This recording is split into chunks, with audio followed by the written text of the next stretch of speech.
coming to our first dinner theater. The case that we will be presenting is entitled The Case of the Missing Youth Choir. The premise of this story is that the youth choir is on their annual choir tour. And like every other choir tour they've ever been on, their bus is broken down. The bus is broken down outside an old mansion. While they are visiting this mansion, the choir has disappeared.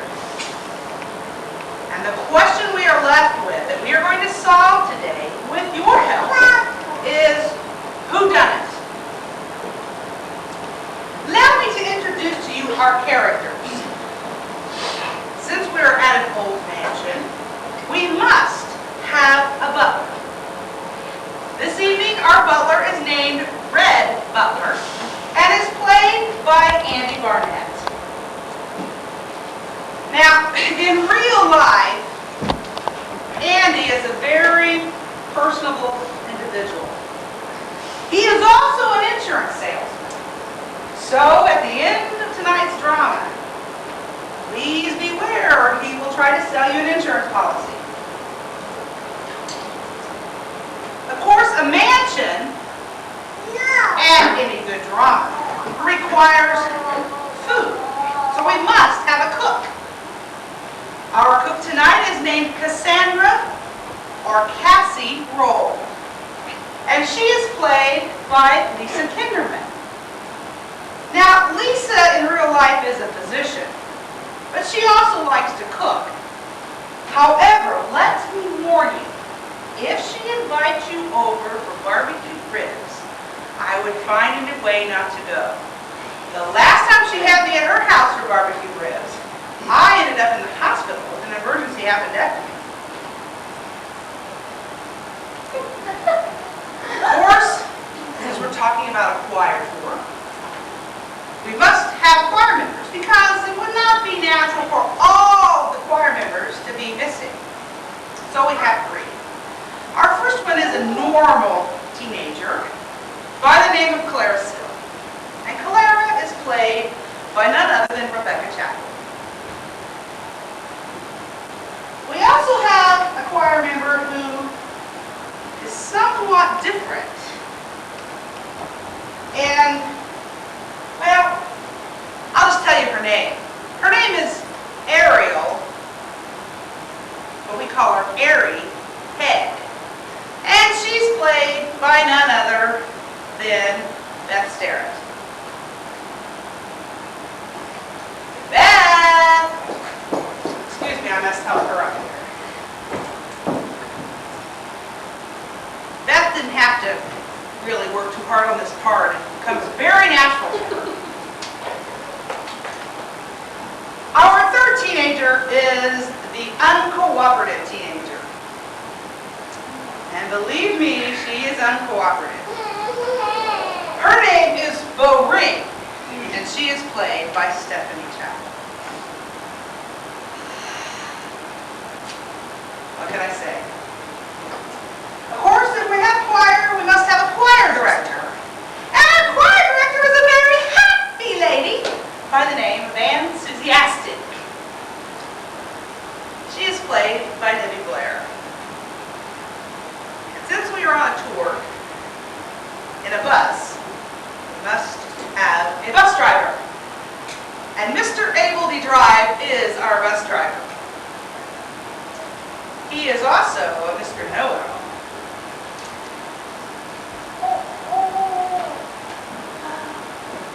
And how could we have a mystery without having an inspector?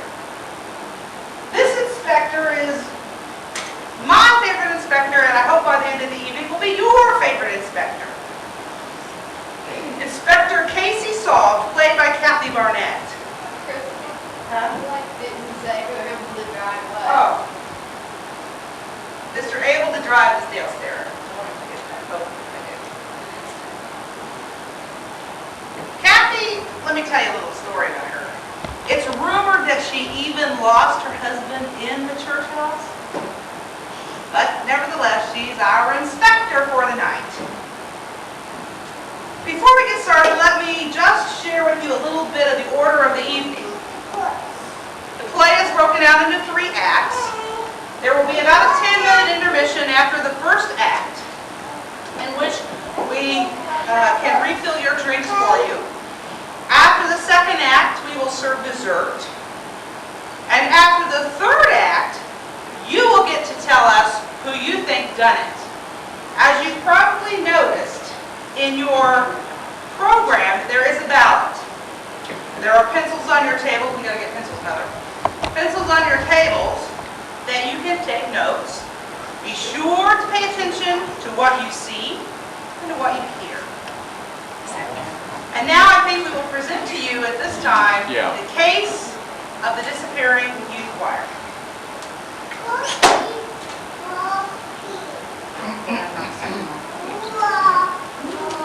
So you gotta come off at that time, Mom. Pardon? Kill the spot. You gotta kill the spot at that time. Oh, I'm sorry. That's okay. When I kill the lights, you gotta kill the spot.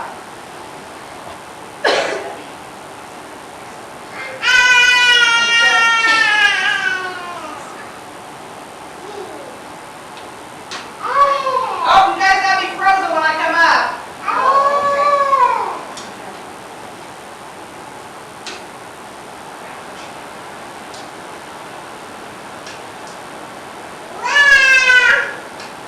Debbie, that's your cue. I should have ended it though.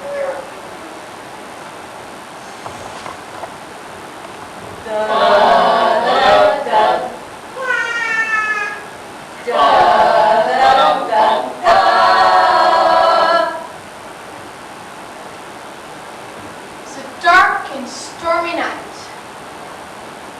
I know it sounds hokey, it even sounds redundant. I've never seen a stormy night that was not dark. But my line of work, dark nights and stormy nights go hand in hand. Just like mysteries and mansions. Yes, it was a dark and stormy night. It was also a slow and uneventful night for St. Ursula's. That's the way it is with dark and stormy nights. Even the criminals have sense enough to come in out of the rain. It was 2100 hours when I told my 2 colleagues, Sergeant Saturday and Detective Sam Shovel, to call it a day and clock out early. I didn't mind staying. Somebody's got to do it. Besides, I wasn't finished working on the crossword puzzle in the latest issue of Detective Digest. This one had me stumped. 22 down. 3-letter word for the number of half-step intervals in a major scale. I narrowed it down to 4 possibilities when the phone rang. It's the 911 voice. Seems that a busload of teenagers have disappeared. Now, I ask myself a question. Why is it that Jim Rockford and Humphrey Bogart get the exciting and career-enhancing cases, while I get to search for a group of hormonally charged yet underripe adults traveling through that transitional stage of life that we call adolescence? The answer is simple. Life is not a Saturday matinee. In fact, in real life, things can get pretty boring. So I tell the boys down at 911 to call the right place. They tell me what they know. Fact. A bus carrying 21 members of the church youth choir broke down near the mansion of the late Colonel Cantor. Fact. 18 members of the choir disappeared after entering the mansion. Fact. Choir director probably knows the number of half steps in a major scale. Fact.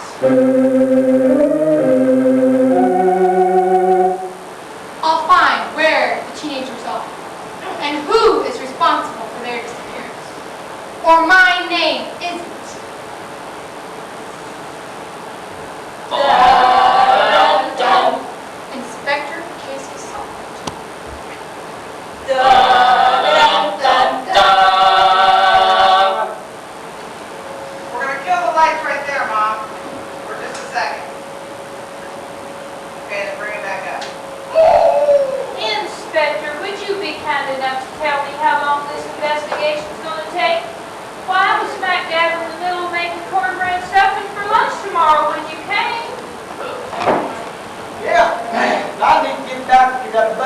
I can get that old engine cranking. I have a theory that our problem might lie in the venturi chamber. Yep, blood valves is fixing their chokes and throttles while they're neglecting the venturi chamber. Now, Abel, I've already told you I've called Bob's Wrecker Service and personally asked my father to bring in best tow truck. It's a miracle you kept that bus running this long. Face it, you need to be very old faithful. Wait a minute. I thought you needed me to solve the case of the disappearing uniform. No one mentioned her. Now, who is this faithful character? And just how old was he at the time of his death? Don't ask me why. Old faithful is the name we call the church bus. The only thing faithful about it is that it faithfully breaks down on every choir tour I have ever been. I know that. I also know that you are a member of the choir, and your name is Bo. Oh, wow! Like, she knows Maureen's name. Like, how does she know these things? Get a grip, Harry. She has choir up in front. Don't be a genius to figure out I'm the only one of my glasses. No way to see. Writes down who wears glasses and who doesn't in case we lose them.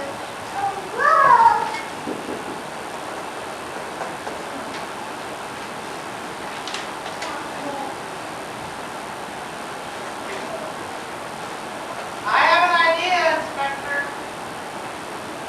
I have an idea, Inspector. Why don't you interview some of us while the others search for the choir members? That would certainly save us some time, don't you think? And I'll be in the group with enthusiastic and Greg Butler. Sorry, little Clara. That's not how I operate. Oh, wow! Like, did you hear that? She knows Claire Still's name, too. Like, she better not go along, though. I'd hate to burst your bubble, Eric, but with as much air space as you have in your brain, I'm sure you can float another one in no time. I told you she has the choir roster in front of her. She knows my name is Beaugreen. She heard me call you Eric, so the other one has to be Claire Still. Very logical thinking, Bo. But you're wrong. I could have deduced your identities from the information given me on the roster. This time, I decided to conserve my sleuth-like energies and use an easier tool of investigation. I read your name tags. You are delightful, Inspector. What a fresh sense of humor. I could sure use you as my chaperone on my next choir tour. I'll tell you what, there ain't gonna be another choir tour if I don't get that old bus going. I figured that if I could disconnect the power booster from the differential and readjust the action ratio, why, I'll have her up and running in no time. Why, Mr. DeDry, you can't tell me that you can do all that manual labor on an empty stomach. Why, do you know that Lord knows you're in need of a man-sized helping of my chicken fried steak with cream gravy? Like, I don't know about you guys, but I am like tremendously worried about the party. How can you be talking about food and transportation? And kids are like missing. I still say we should put up in the groups and search able to drive and catch a roll for you, number 1. Bowling and Eric Hay can be in group number 2. And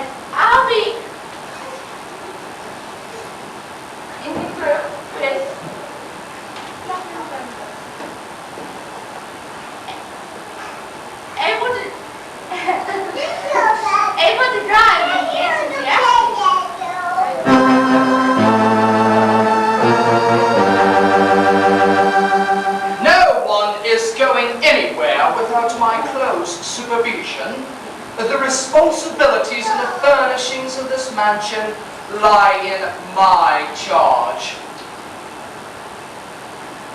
Thank you, Mr. Butler. And now, if I may continue my investigation. Enthusiastically, I'd like to ask you a few questions. First, how many years have you been the youth choir director? Next, how many days have you and the youth choir been on the road so far? And finally, what is the number of half steps in a major scale? You are delightful, Inspector. What a fresh sense of humor.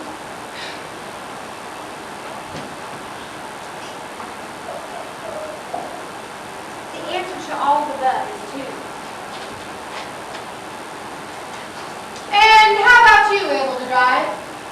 What exactly are your duties at the church besides driving and maintaining the bus? Well, my official title is Chair of Trustees. Why, I regularly inspect the physical plan of the church and recommend the necessary repairs. And since I'm somewhat of a handyman myself, I repair most of the repairs and save the church some money at the same time. Why, you might say that I keep the church from falling apart. How about you, Casserole? How long have you been employed here as the cook? Well, the Lord placed me here going on 7 months ago, but I'm going to lose my job tomorrow if I serve soggy cornbread stuffing with my lunch tomorrow. Why, those breadcrumbs have been soaking in that broth ever since you told me to leave my kitchen. They're fixing to be more waterlogged than a pig in an alligator swamp.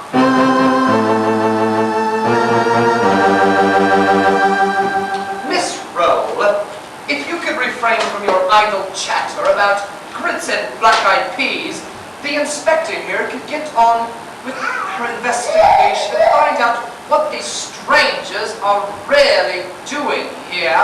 You ask me, this whole thing is a farce. I mean, 18 kids are missing and all this lady's doing is asking a stupid, boring question. And he has.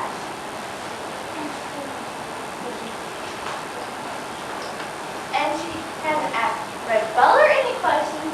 I think we'd all like to know how old he is, what kind of music he likes, and the name of the cologne he's wearing. Oh, wow! This place is like... this place is like starting to give me the creeps, you know what I mean? It reminds me of this video I saw once about... Yeah, reminds me of a video, alright. Hi. It was so boring, I slept through the whole thing. I can't believe you slept through, honey.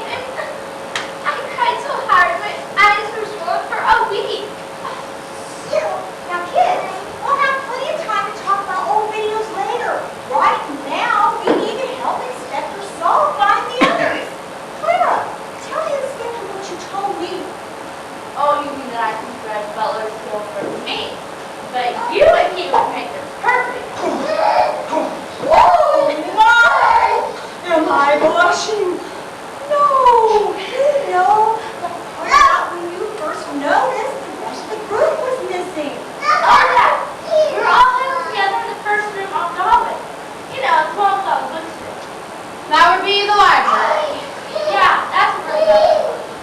Anyway, I saw my reflection in the big silver train there, and realized I looked like a drowned rat. So I ran to the bus to get my brush. And when you returned to the library, everyone was gone.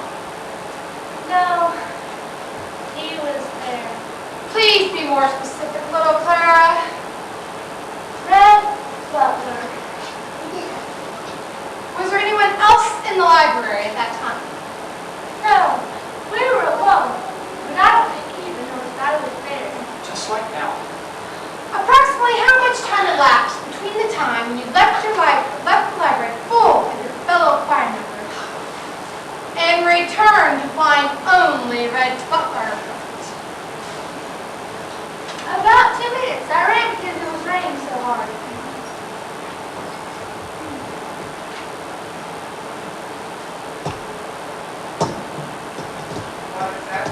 What exactly was Red Butler doing when he returned? I think he was putting a book back on the shelf. Yeah. Because I noticed the muscles in his arm.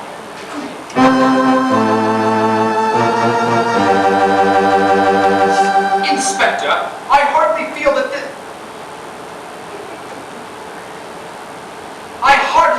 that the information concerning my muscles is relevant to the investigation at hand. You still haven't questioned their motives in coming here in the first place. Mr. Butler, I hate to be a pill, but don't you remember? I told you everything when you so graciously invited us in our rain. We were on our choir tour, on our way to the first church in Mayville, when our bus broke down here in front of your mansion. My daddy, he owns a record service about 50 miles from here, and he should be here just about any minute to pick us up. Failed to mention that Mayville is just about the most boring town on this planet. No skating rink, no video store, it doesn't even have a McDonald's for crying out loud. That's also true, though. But you're forgetting about the picnic they held last year in our honor. Why, who needs Pup Hut? Well, you got a three-legged race, a watermelon eating contest, and water fights.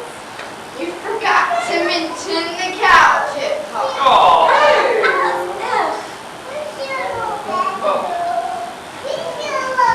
Mr. DeDrive, you said the bus broke down just outside the mansion. Yes, sir, Inspector. Lucky for me that he found it because I was able to coast that baby right down in the driveway. Did you bring in the paperwork from the bus glove compartment, as I asked you? Yes, sir, Inspector. Why, I keep a better record on that old bus than I do my own doctor bills.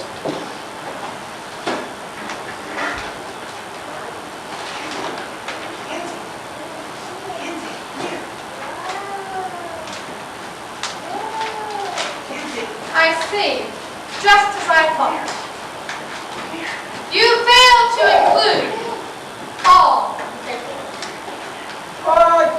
Can't be. It's all there from the Universal Joint to the rebuilt alternator. Talking specifically about a piece of paper that was also in your glove compartment. A piece of paper that would cause us to question the statistical chance that your bus just happened to break down outside of this particular mansion. A piece of paper that was brought to my attention by Red Butler upon my arrival. That same piece of paper has safely been in Mr. Butler's possession from the time he found it in your bus glove compartment until the present. And that piece of paper is a newspaper clipping of an obituary that I have labeled Super Clue #1. Mr. Butler?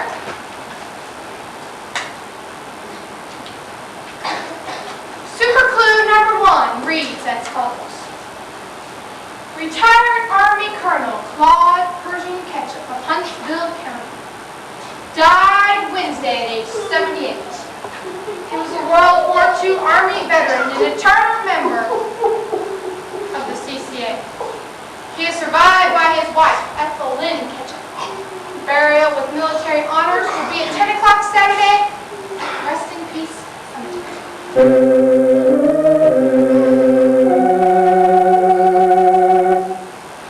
At this time, Mr. Butler and I will distribute copies of Super Clue #1. Black it out there, Mom. Let's get somebody to turn these lights on. They have to move to the light.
about your choice of songs, Aunt Joanne. But we'll get back with that later. Right now, I'm more curious as to the whereabouts of Bo Ring. Did anyone see her leave the group? Yes, Inspector, I saw her. And I guess my dark becoming handy after all, right, Kelly? When you spend as much time as I do in our dark room, I think it strengthens your eyes. Well, that reminds me of a happy song. Hide it under a bushel. I'm gonna let it shine. Hide it under a bushel. I'm gonna let it shine. Hide it under a bushel. I'm gonna let it shine. Let it shine, let it shine, let it shine. Just how long have you been in the habit of hiding things under bushels? Could it be that Bo Ring and the rest of you choir are stowed away in your pantry, covered with upside-down glasses? Oh, good heavens, no, Inspector. Well, that's a song that my Granny Roll taught me when I was just old enough to shut the huss off corn cob. Why, it's just when Mr. Gerard mentioned seeing things in the dark, it just brought back the good old days, that's all. I knew that. I also know Bo Ring's shoelaces glow in the dark. Cool. I thought I saw some icky green things crawl past me. Isn't it funny how your mind plays tricks on you? Did you see where the icky green, Bo Ring's shoelaces went? I can't be sure, but I think she went into the room next to the stairway. You mean the billiard room? Oh, wow, Claire. You're like so utterly smart. I mean, how in the world did you know that was the billiard room? You are like so unbelievable. I can't even spell billiard. I, too, am impressed, Claire Stone. The door to that room is closed. How did you know that was the billiard room? I kind of peeked in after the lights came on. So you saw Bo Ring in there? No. So you saw Bo Ring in that room, the billiard room? I didn't exactly see him go in. No, and that's the organ lady? So you saw Bo Ring in there? Dun, dun, dun, dun. Sorry to disappoint you, Inspector. Yes. It is. I've got this. Oh, sorry. You're right. Sorry about that. Thank you.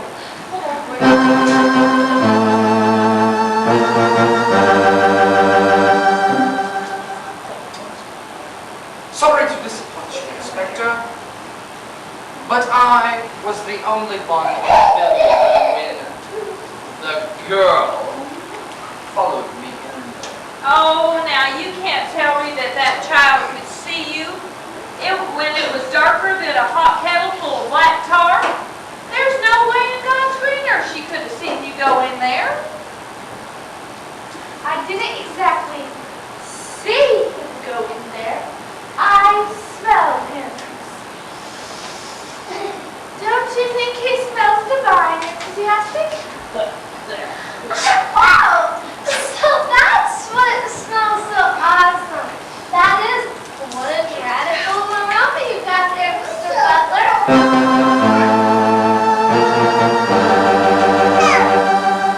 Inspector, I hardly feel that this conversation regarding fragrances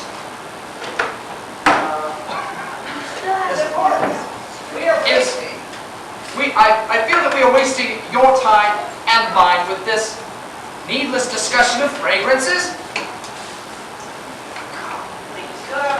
We still haven't found out what these strangers are doing here. Isabel, all I have to say about strangers, I think you might find very interesting. It goes like this. You show me a stranger, and I'll show you a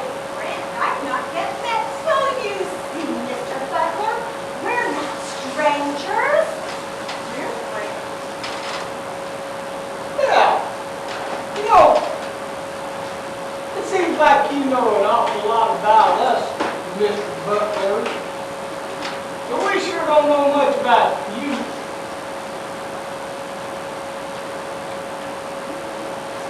I played pool all across these United States as I know them, and frankly, you don't look like a billiard guy to me. You gotta get out of her way so she can come up there. So just what was you doing in that billiard room, huh? I never said he was playing pool in there. And what was Red Feller doing in the billiard room? He was wiping acoustic off with the cloth and putting it back on the rack. I figured he must have been dusting in there when our bus was here. And so he was just finishing up. Oh, wow! That, reminds me of this video I saw once. You know, about this guy, and this murder weapon, Well, actually, I think it was a made-for-TV movie. No. Because I remembered I read it in court. No, because I remember I rented it at the mall. Yeah, that's right, because that's the day they had the ultimate sale of perfume. And I bought this really great smelling perfume. Well, anyways, the guy in the video, the one with the murder weapon, well, he takes his white dust cup, wipes it up, and puts it back in the jar. And, what did that have to do with what we were talking about? Oh yeah, Mr. Butler and his...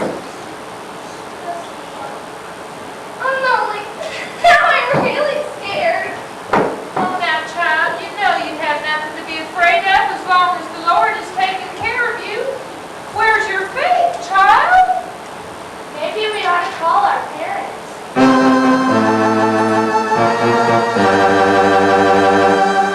That would be quite impossible, seeing how the latest power surge has affected the phone lines as well. No problem. Anybody who knows anything about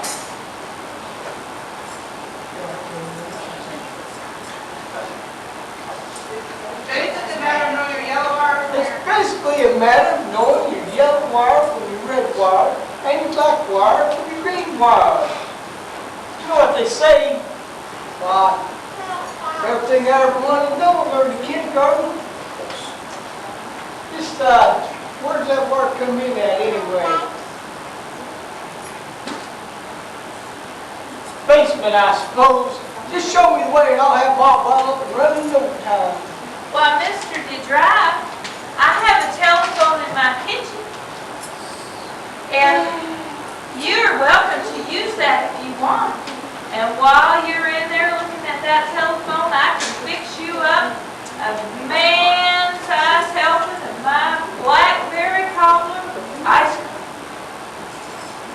And you'll need a tall glass of milk so as to provide your muscles with plenty of protein.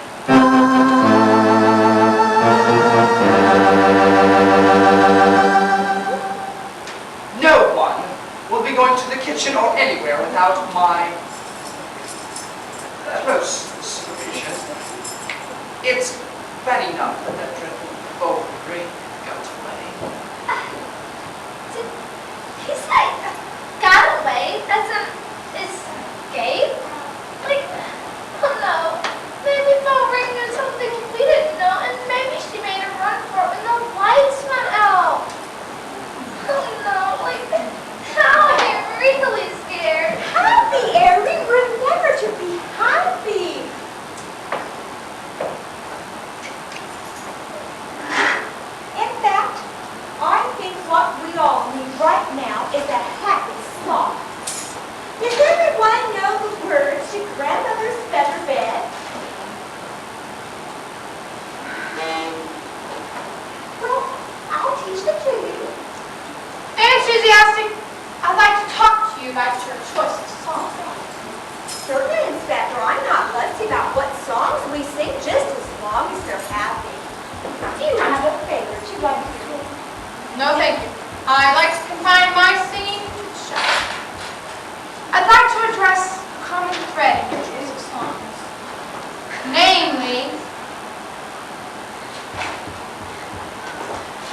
Grandmothers. Prince Petra, I don't remember singing about anyone's grandmother. Allow me to refresh your memory. Upon the realization that Beau Grain had also disappeared, you comforted Airyhead and Cassie Roll with the following lyrics. Over the river and through the woods to grandmother's house we go.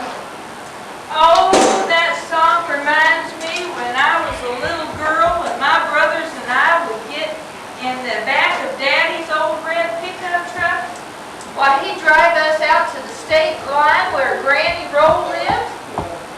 She'd let us help her pluck the feathers off that old tom turkey, and then the next day she'd fix up a feast that would have pleased God and His angels. God rest her soul. You know, one of these days I'll be having children and grandchildren, and they'll be singing that song about my house over the river and through the woods. How about it, enthusiastic? Care to tell us why the subject of grandmothers is on your mind?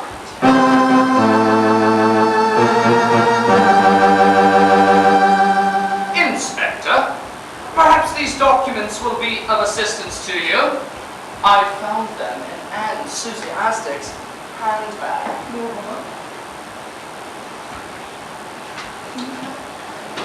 Yes.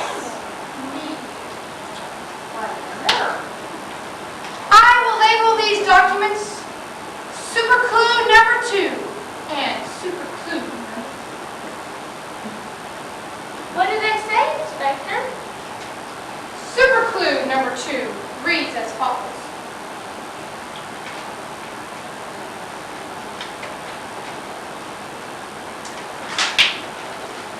Certificate of marriage. This certifies that Claude Pershing Ketchum and Ethel Lynn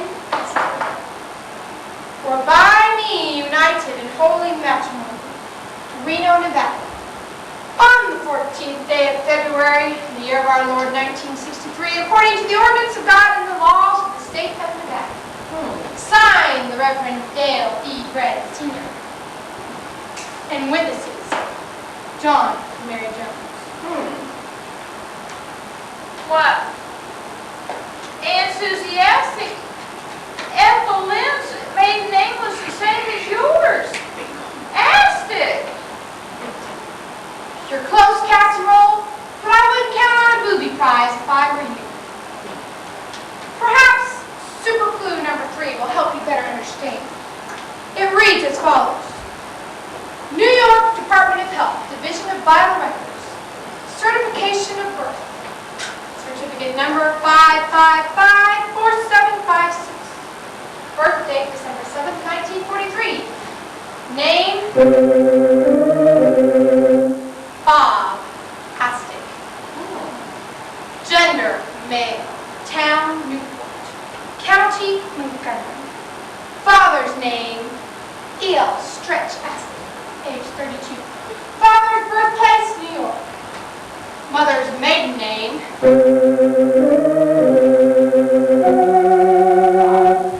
Ethel Lynn Spandrix. Age 20. Mother's birthplace, New York. At this time, Mr. Butler and I will distribute copies of Super Clue number 2 and Super Clue number 3 for your perusal.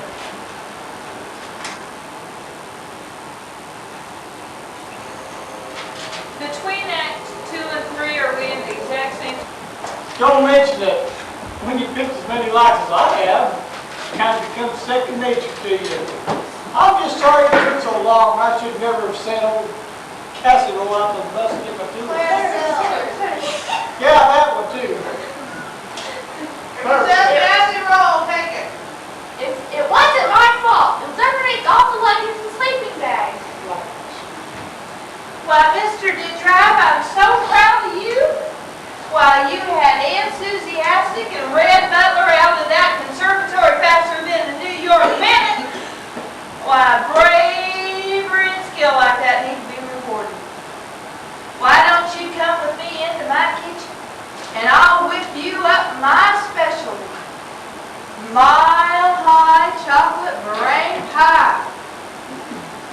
won't be any trouble at all, really. And while I'm mixing up that meringue, you can be telling me all about yourself.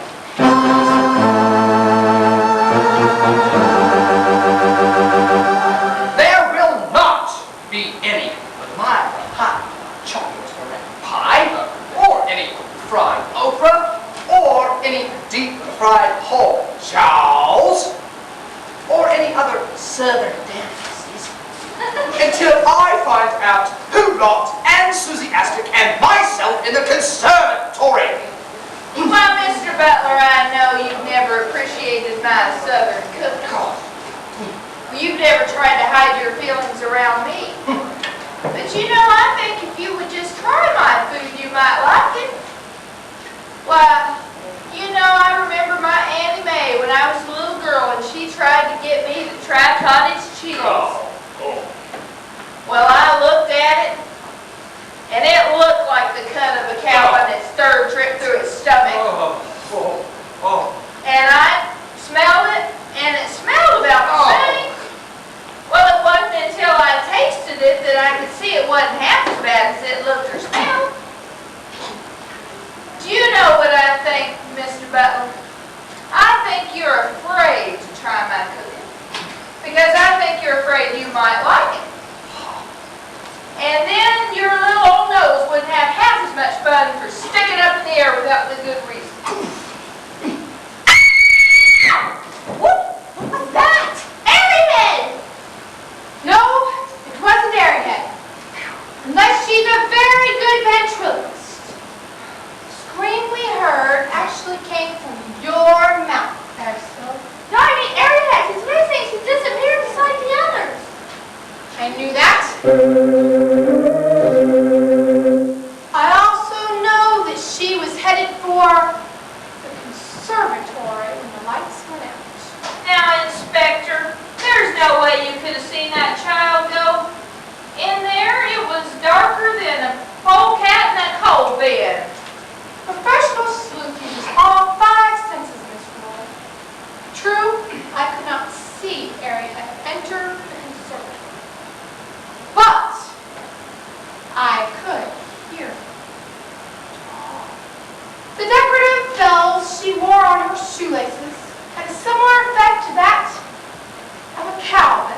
But Ellie was much too frightened to go into the conservatory in the dark. She was much too frightened to leave the rest of the group. I'll answer that with a question of my own. Why did you want to go into the conservatory? I didn't want to go. I was dragged there by someone when the lights went out.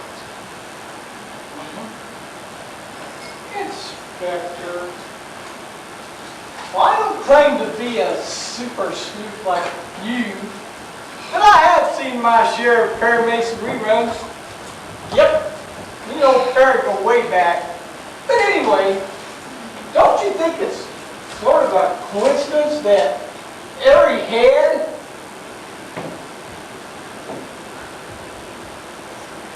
disappeared? He's supposed to give me Just after. Airy head. Oh, I'm sorry.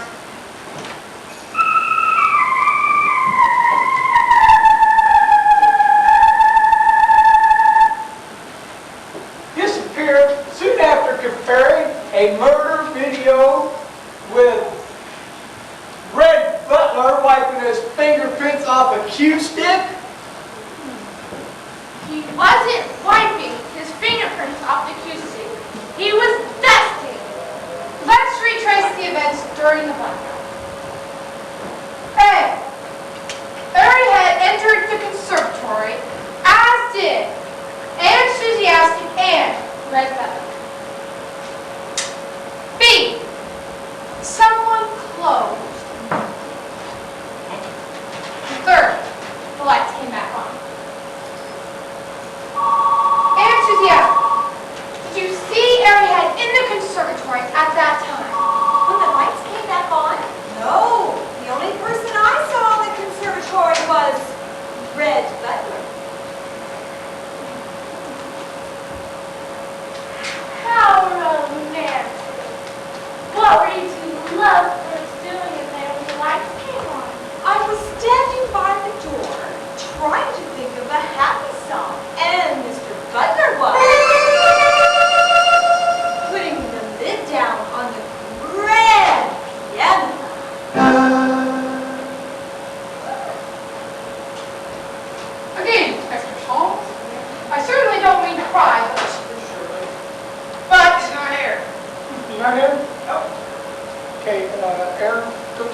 froze my hair. Hang on up there. Sorry. And Inspector We're Saul. lying. Again, Inspector Saul. And again, Inspector Saul.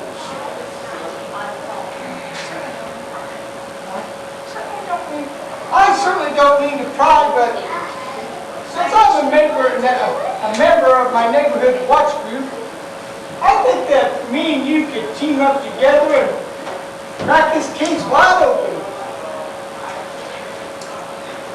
The only thing that can crack this case wide open is a key. A very specific. Mainly the key that was used to lock the surgery door. Look it out. I'm speaking of none other than the key that can be found in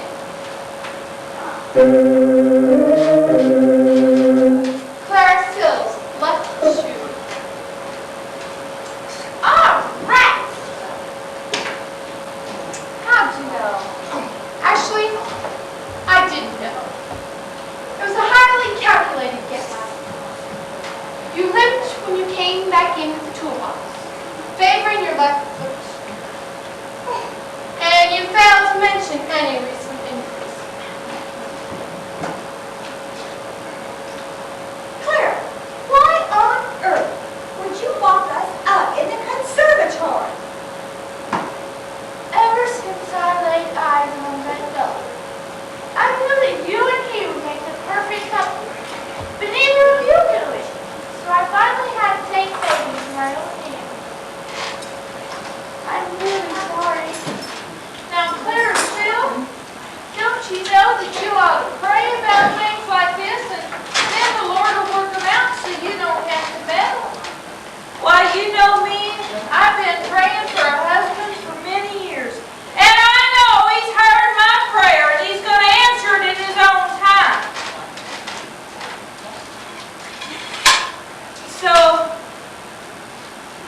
So you just got to have faith, child. You just got to have faith.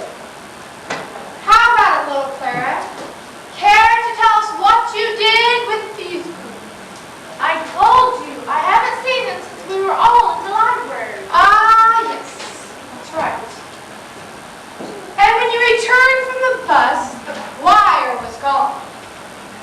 And you saw Red Butler in the library with a lead pipe. No, he was putting a book back on the shelves. And then, immediately following Bo Ring's disappearance into the billiard room, you saw Red Butler in the billiard room with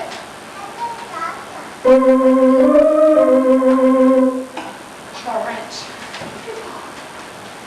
No, he was wiping a cue stick and putting it back on the rack. And then, Airy had disappeared into the conservatory, as did Enthusiastic and Red Butler. And you saw Red Butler lock him in there with the candlestick. No, there weren't any candlesticks in the library. He was putting the lid down on the piano. Why, Inspector, sounds to me like your thoughts are getting a bit muddy. Do you know that's a sign of low blood sugar? Well, I bet you're the type who has a coffee and donut for breakfast and skips lunch. Do you know what you need, Inspector? I haven't got a clue. You need an iron-rich platter of my turnip greens and ham.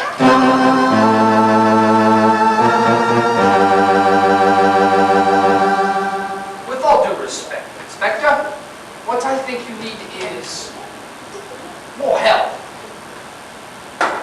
Please call other officers for assistance. I will personally watch the strangers to make sure that none of them leave the area. Now hold on there, Red Butler. You told me the phone lines were down, so just how do you expect the inspector to call for help?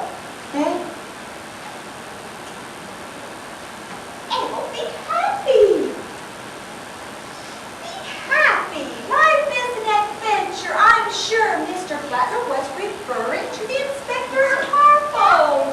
Now let's all try to get along with each other. Why don't we sing?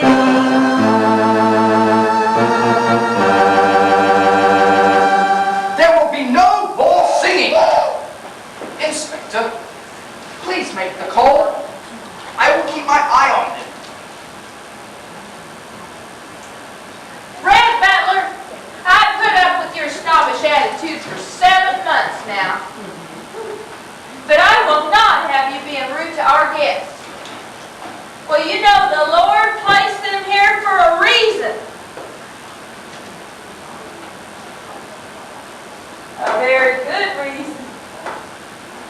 And I should know, because I'm the one who prayed for these folks to be brought my way. So you be nice to our new friends, you hear? I'm a little scared, worried. I mean, all the choir is still lost. We're all lost, darling. That's where you're both wrong. We're not lost. And the choir is not lost. Well, I was talking about the Bible, Inspector. We're all lost in sin, you know. Of course, I knew that.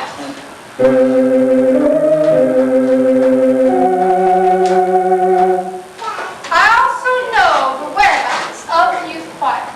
You do? Yes, I do. And forgive me for taking up so much of your time, Red Butler, but my job isn't finished until I have the answers to 2 questions.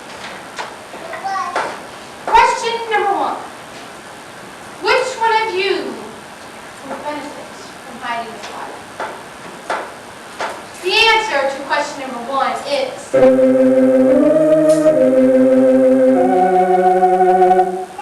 all of you. Able to drive.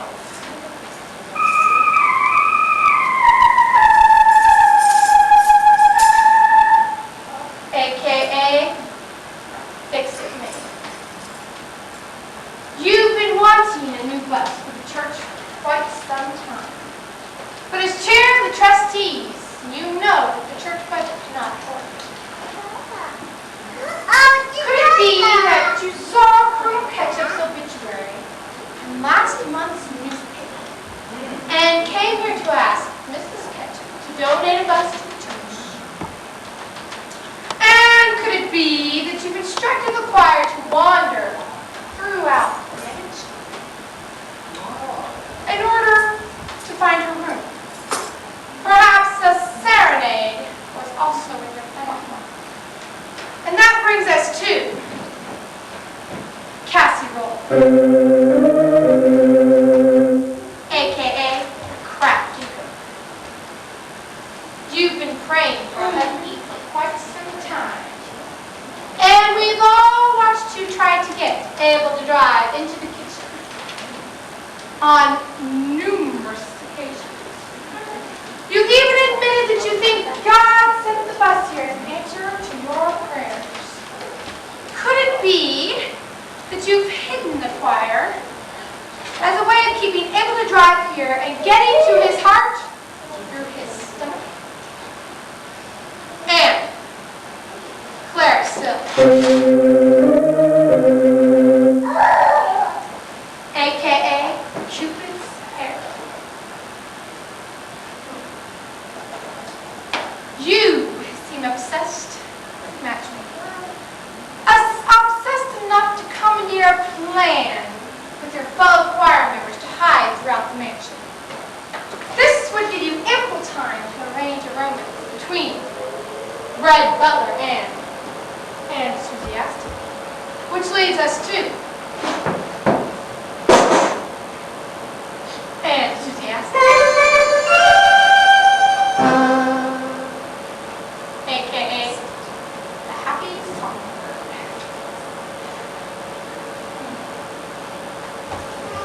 You are related to Colonel Ketchup's widow. She is your father's mother. Could it be that you came here to demand a portion of her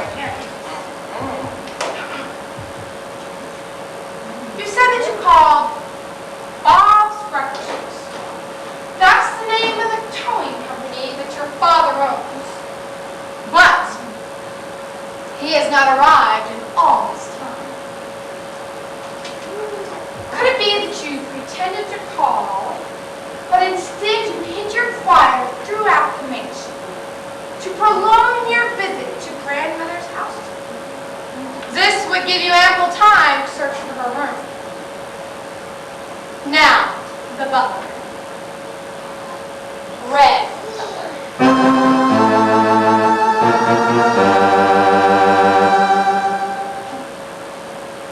Did the butler do it?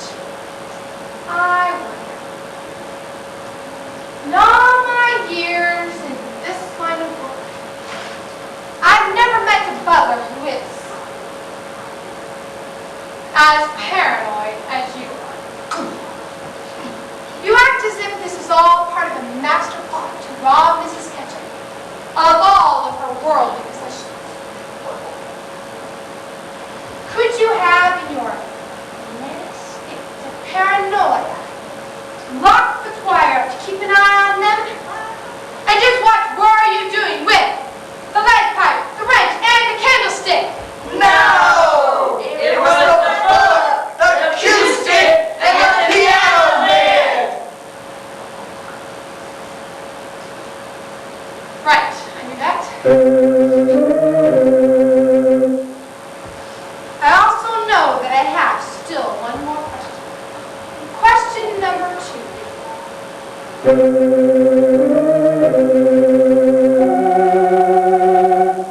Who do you think done it?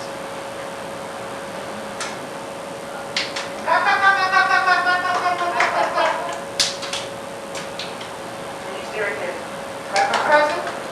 Give me a I hope they clap. You can relax. Say, at this time, if each of you will take your ballot out of your program,